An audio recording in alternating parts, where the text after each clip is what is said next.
Hello mga kabeshi ko!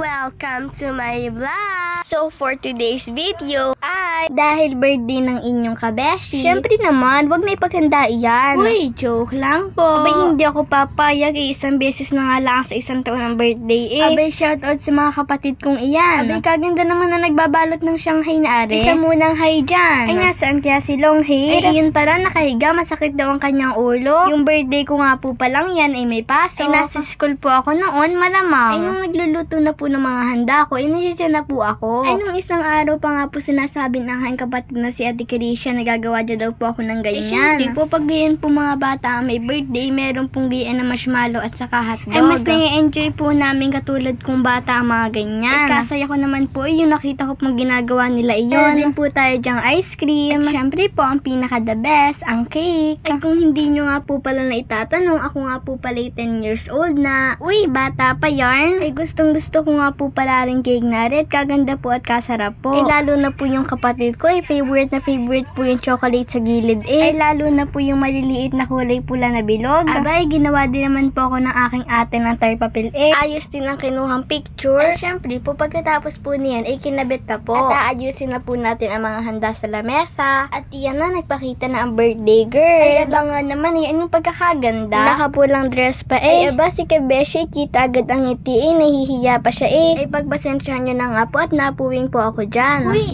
may ka talaga. Kaya nga po pala ako'y napagayan, ako lang po talaga sobrang siya at hindi ko po akalain may magre-regalo din po sa akin. Ay, Kabeshi, ang boses ayusin. Ay, sobrang saya ko nga po pala dyan dahil gustong gusto ko po ng payong lalo na po sa panahon ngayon. Yehey, may sarili na akong payong. Ay, hindi nga lang po basta payong yan dahil po yan po ay maliit at saka po may lalagyanan pa po. Ay, kasyang-kasya po sa bag. Kaya po ako'y tuwan-tuwa nung nakita ko pong payong ang laman. At ayan nga po, kaliit po ng payong pero pag binuksan po ay malaki. Ay, ano na nga ho, aking napaka-supportive na kapatid. Ay, galing nga ho ang buhay kapag vlogger.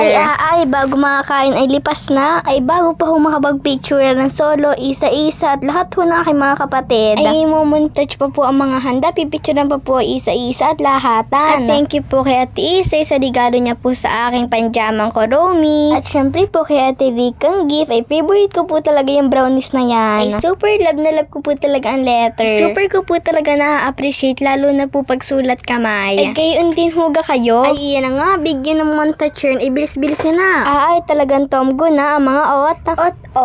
Ay, ano ganyan Kabeshi? Ay, hibihin na yan Kabeshi. Paubos na. Ay, nakapag-picture na ga. Dali. Hi mga Kabeshi ko. So, happy birthday to me. So, mag-wish na po ako. Ang wish ko po, sana po dumami na po ang mga followers ko.